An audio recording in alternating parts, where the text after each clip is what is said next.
What happened? What really happened? Here's Eyewitness News reporter Tim Fleischer. Stunned and saddened, Phil and Kathy Vetrano left Queens Court not able to get justice for their daughter, Karina, murdered 2 years ago. A jury in a 7-5 split could not render a verdict, the judge declaring a mistrial. These 5 people decided not to convict him in total against everything we had put forth. A very strong case. Robert Boyce, former NYPD chief of detectives and ABC News contributor, oversaw the high-profile case resulting in the arrest of 22-year-old Channel Lewis, charged with murder and sex abuse. His trial spanned 9 days, with prosecutors presenting a case with strong DNA evidence, and the defense challenging a videotape confession. Where did you hit her? Like in the face and like in the mouth. In the face and the mouth. Deadlock, the jury said, after deliberating for the entire day, we are split. It doesn't seem like we can make progress one way or the other. We feel that we have exhausted all of our options. Clearly the defense picked a jury that was not going to just take the prosecution side of the story, not believe the DNA. Former prosecutor and criminal defense attorney David Schwartz wonders why the jurors were also not urged to continue deliberating after only 13 hours. Certainly to the advantage of the prosecution to try the case again. But it's a huge, huge defense win by getting a hung jury on a case like this. Prosecutors would not comment about the trial's outcome, only to say they will retry the case. Phil and Kathy have been through absolute hell, so we will go through hell to make sure that they get some measure of justice. Judges set a retrial date in the case of a man accused of murdering a jogger in Queens. 2 months ago, the jury in 22-year-old Channel Lewis's first trial failed to reach a verdict. The judge announced today the jury selection for the retrial will begin March 12th. Lewis is accused of murdering 30-year-old Karina Vetrano in 2016 as she was jogging at a beach, or in a park rather, in Howard Beach. Vetrano's father spoke after the retrial announcement. We're going to get this thing over with, and disappointed that we got to go through it again. But other than that, we're on our way. The 7-woman, 5-man jury in the first trial found itself deadlocked after just a day and a half of deliberations. Emotions spilled over in a New York courtroom last night as a man charged in the brutal murder of a woman jogging in New York City learned his fate. We, the jury, find the defendant guilty. Cheers came from the family of Karina Vetrano, who was killed while jogging near her home nearly 3 years ago. Chanel Lewis now faces life in prison. In a taped confession, Lewis said he was upset at his neighbor playing loud music and, quote, lost it when he saw Vetrano running. The lawyers claim that confession was coerced. A previous trial ended in a hung jury. The defense is vowing to appeal the conviction. Even though time has passed, the heartache of a homicide and a journey for justice never left. You know, it's so unfair. Last March, while on the job, 37-year-old James Norris lost his life. His wife and 6 children were left alone. And he loved going to work every day. He came home in a great mood. Norris was robbed and killed near Green Street in Saxony in Racine. My daughter called me and she was so scared since she heard shot. At the time, he was delivering food for Super Steaks and Lemonade. She just told me she seen somebody laying in the street. In the days that followed his death came mourning and pleas for answers. The most beautiful soul that anybody'd ever want to meet. And now it seems those pleas might have been heard. Prosecutors say a Crime Stoppers tip led police to this man, 28-year-old Alex Adams. According to a criminal complaint, investigators say Adams admitted to a friend he robbed Norris, saying, quote, I had to shoot him, explaining, quote, I wasn't trying. It just happened, leaving the murder weapon with that man. Investigators say a review of Adams' phone showed searches for murder charges in Wisconsin. He has now been arrested and charged for taking a life, with the chance he could spend the rest of his behind bars. Tonight, we have learned the name of the 70-year-old victim shot and killed during a carjacking in Atlanta over the weekend. The Fulton County Medical Examiner's Office has identified the victim as David Tettle. He was killed Saturday night on Metropolitan Parkway at a package store. Police arrested this suspect, Jalen Mosley, in connection to the case. He is now in the Fulton County Jail charged with murder. A Mobile County Assistant DA saying justice has been served for the family of Matthew Cox. Early today, his killer, Trent Yates, the man supposed to be taking care of Cox, admitted to brutally killing him. Sorry. That's the only thing Trent Yates said to the Cox family when a judge today asked if he had anything to say to them. Yates wasn't in court, but appeared by closed-circuit TV due to COVID restrictions, admitted to stomping Matthew Cox to death in October of 2018. It happened at the group home where Cox lived and Yates worked as a caretaker. For Matthew's parents, the last 2 years have been unimaginably hard. It's been almost 2 years, and obviously a lot of coping, a lot of support from each other, a lot of support from our friends and family has helped us get to this point, and I'm sure a lot of that support will be needed as we go forward. His family said Cox had the mind of a 4-year-old and was very warm and loving to everyone. Apparently, he'd become a target of Yates' abusive physical and verbal behavior before he was killed. The family will now try to move on from this horrific crime, choosing to remember what Matthew meant to others. Matthew will definitely be missed by a lot of people. His laughter and his smile was very infectious. Yates pleaded guilty to murder and was sentenced to 25 years in prison. Thank you for joining us for 7 News Detroit at 6. I'm Mike Duffy. Now, the men attempted the carjacking in broad daylight in the parking lot of a Target store in Taylor. But before it was over, she was the one chasing them. 7 News Detroit reporter Kimberly Craig is highlighting the voice of this brave woman who had been pistol whipped, but still didn't let her flip-flops slow her down. It was Monday afternoon just before 5 o'clock, and Rachel Smolgeski was sitting in her boyfriend's car getting ready to go into this Target when 3 would-be carjackers picked the wrong one. They seemed like they were scared of me almost because I was going ballistic. I was like a little gorilla.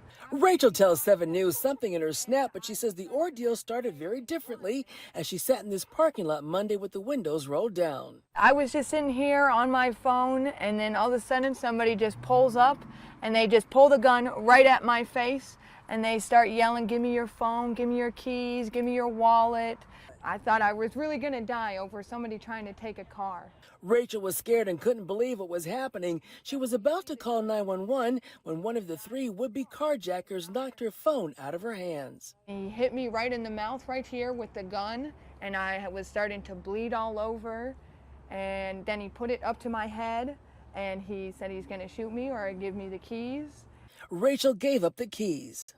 And I just thought, well, it's not worth it. And so I just gave him the keys, because I didn't know what was going to happen next. And then all of a sudden something just snapped in me, and I was like, you know what? No, I'm not going to let this happen to me. This is not going to happen. I tried to stand on the top of the car, banging, help me, they've got a gun, they got a gun.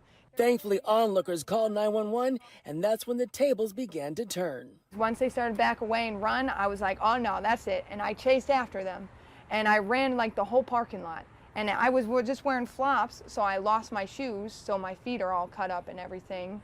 Rachel cornered the guys, and one of them threw her keys back at her. They then tried to hide, but it was too late. Too many people were watching. DJ's employees just came out and they said males are hiding in their bathroom. Taylor police arrested 3 teenagers and recovered their gun.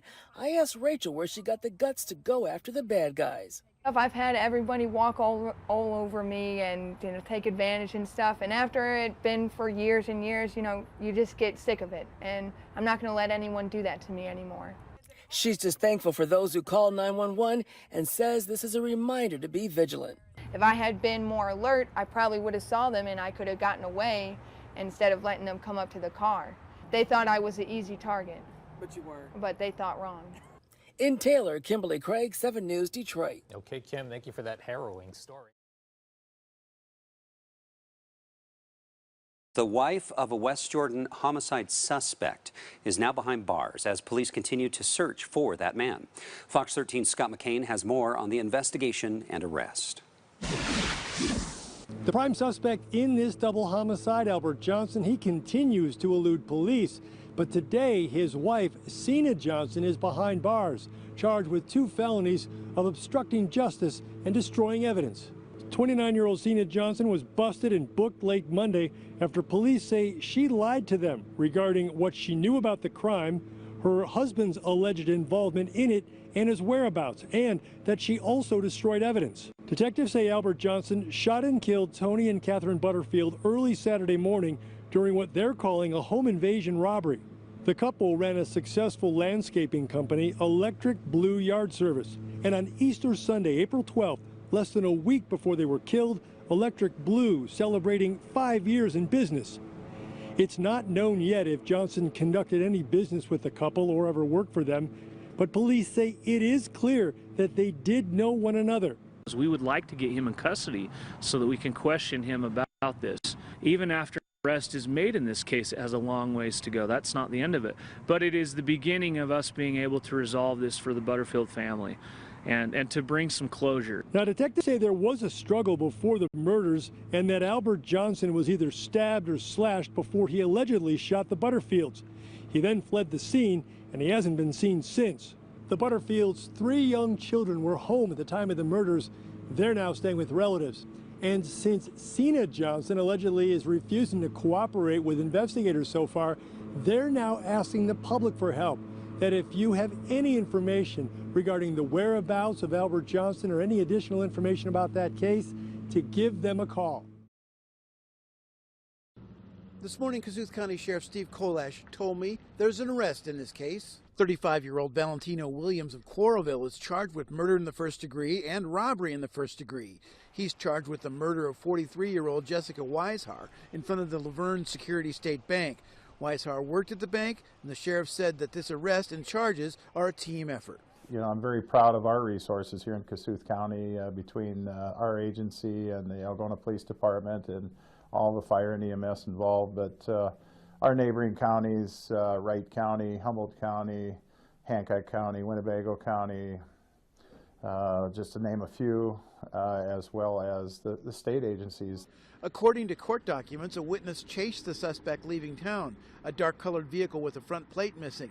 A vehicle matching that description was later stopped near the 158-mile marker of I-35. Authorities also located a ski mask, gloves, and a jacket dumped along the roadway. That jacket contained a registration card for a Mazda CX-5 with a VIN number matching the vehicle stop that Williams was driving. The car was rented in Coralville and it's due back today. One question, why did he drive from Coralville to Laverne? We're looking into that to see about ties between him and possibly anyone from our county, because one of the questions is how did he find Kossuth County? Meanwhile, Williams is being held here in the Kossuth County Jail. No word on when he might face formal charges in court. From Algona, Roger Riley, Channel 13 News. Yeah, well, Johnny, in a moment you will hear why the university says security guards did not get involved, but that Good Samaritan and others tell us they are tired of being placed in unsafe situations both on and off Temple's campus. Something needs to be done. I should have never been in that situation. Temple University freshman Veronica Wren and her friend are the Good Samaritans who stepped in to help a man who, as this video shows, was being assaulted by a group of people. It happened yesterday afternoon at the corner of Broad and Cecil B. Moore Avenue on the school's campus. They were chasing him, throwing like a traffic cone at him, and eventually they had cornered him near the Cecil B station, which you can see in the video. Wren tells us she's frustrated. She and her friend tried to disperse the crowd while 2 security guards dressed in yellow stood back and didn't intervene. It didn't matter what happened to me. It just mattered that someone didn't feel alone. Temple's Director of Public Safety, Dr. Jennifer Griffin, says the role of security guards is only to report troublesome activity and adds that's exactly what they did after a disturbance started in Morgan Hall and spilled onto the street. But police arrived as the crowd dispersed and the man declined to press charges. They're not trained, and that's not the role for them. But yes, it definitely doesn't look good, and we really appreciate the students who stepped in and engaged as well. The incident is the latest issue of violence near the North Philadelphia campus. John Mangan doesn't feel the university is transparent enough, so the senior started an Instagram account called Keep Us Safe TU a few months ago that reports crime near campus. The heart of the problem with everything going on at this university right now is the detachment from leadership. I thought that I could be safe going here, but in a situation like that, I didn't feel that way at all. Griffin says the university's always looking at how it's deploying resources, technology, and working with Philadelphia police to keep everyone safe. I am concerned. We are all working on a daily basis how we can make this campus safer, how we can make the community safer. Now, Griffin says the university is also going to continue to host town halls so students can address their concerns. Start tonight at 10, learning more about an 8-year-old boy critically injured after a gunman opened fire on his family's vehicle. This was in Lawton, the bullet hitting that little boy in the head. Officers say this was a random shooting and the boy now in the hospital. News 4's Amaya Ward talked with her mother, who gave us an update on that boy. Amaya? Adria Dillon, Zachariah Bannister's mother, says last Sunday he joined her while she was making food deliveries. That is until their night turned into a life or death disaster. My son, he didn't deserve it. He's just like the sweetest little boy. Just days after Zachariah Bannister celebrated his 8th birthday. He has a fractured skull. He had bleeding on his brain. His mother now praying this wouldn't be his last. He's so sweet and he's innocent. Zach's mom drives for DoorDash and says she was in the car with her 2 children and mother-in-law. Kids like doing it with me and everything. It makes them feel like they're helping.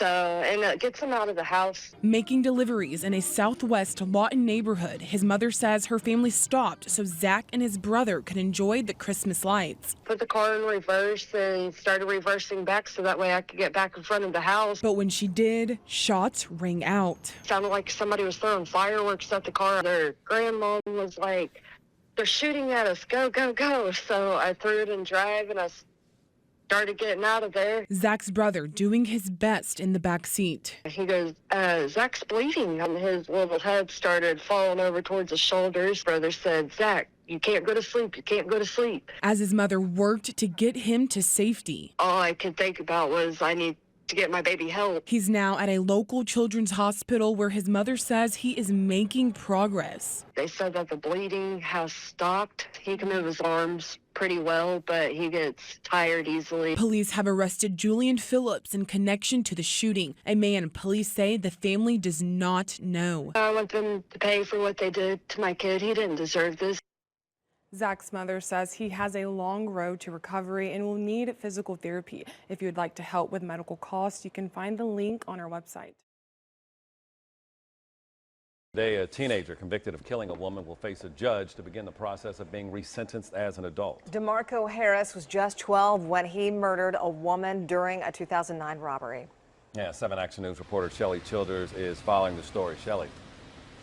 Alicia Malcolm, he was 12 during that robbery. He was 13 when he was convicted and sentenced. A judge ordered him to juvenile detention until his 21st birthday. Well, that birthday is close, so hearings for a resentencing will now begin. We've learned 2 things could happen. A judge here could find Harris is a changed person, and he could be released from custody, or he will be automatically sentenced as an adult to life in prison without parole. Prosecutors say he killed Trisha Babcock while trying to rob her. It all happened back in 2009. The 24-year-old from Davison was shot to death while sitting in her parked car in Detroit. So again, DeMarco Harris is set to be resentenced after he turns 21. And in preparation for that date, they're having these hearings ahead of time. Harris is 13 years old now. He was sentenced to a juvenile facility, but once he turns 21, the judge will determine whether or not he's been rehabilitated, and then he could be a free man.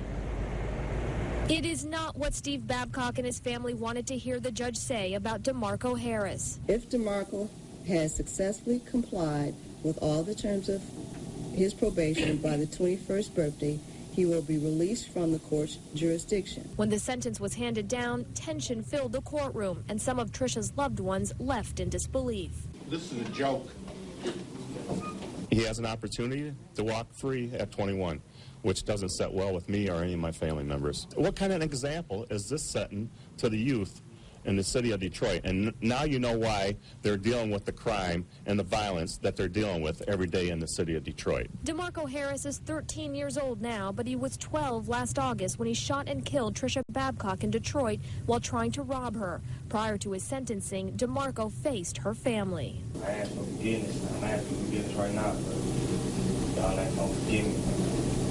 I say too much, I can say. Sorry for having to one of y'all family. But for the Babcocks, DeMarco Harris's sentence is nothing compared to their sentence, life without Trisha. I'm never going to be able to give my daughter away on her wedding day.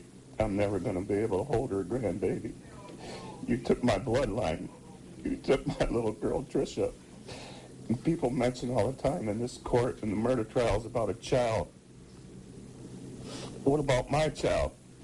What about Trisha, who was only 24 years old? If my son go to jail to 21 or for the rest of his life, I know that will never, ever heal the hurt in your heart, heal the pain. I pray that God give y'all forgiveness for my son and pray that y'all forgive me because I'm the parent. Blame me. Blame me. Blame me. He took our granddaughter's life. She doesn't have a life anymore. He may have a life when he's 21. I think it's totally wrong. I'm sorry, I do. Back here live after court today, Trisha's grandmother went on to say that she also feels deeply for DeMarco's mother because she says she too has lost a child. The Babcocks, meantime, say they will see this through. They will continue to come to court and they will be here when DeMarco Harris turns 21. A convicted killer will walk free on his 21st birthday next week after spending 7 years in juvenile detention. DeMarco Harris was sentenced to murder at the age of 12 for killing a woman during a botched robbery attempt in 2009. 7 Action News reporter Naya Harden leads us off tonight live in Detroit. Naya, why are they letting him go? Well, you know what? They said that he has met all of the requirements that he's supposed to within the last couple of years, and they say they had no option but to release him. His wardship is now terminated. After serving 7 years, DeMarco Harris is getting a second chance. It's really a no-win situation, you know. Thank God it's been a long journey. In 2009, Harris was 12 when his gun went off during an attempted robbery. Harris killed Trisha Babcock. Her father, Steve, stood before the courtroom just like he did 7 years ago, asking the judge to give Harris more time. My daughter deserves justice. My life will not return me to the life as I knew it. While my child lived, that life is forever gone. I miss her voice, her smile, her laughter, her joy. I miss her saying, "I love you, Daddy." Harris read a letter to the courtroom addressing Babcock's family.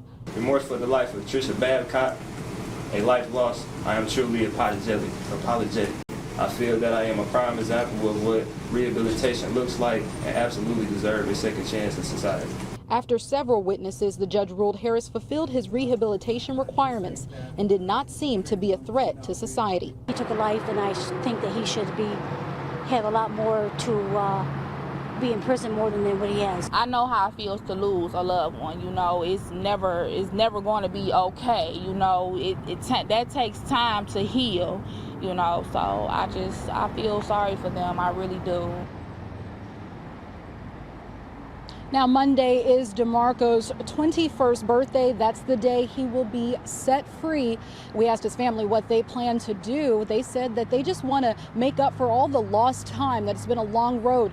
Now, the judge did remind DeMarco that this case stays on his record for the rest of his life. So that means if anything else happens, he'll go straight to prison. Naya Harden, 7 Action News.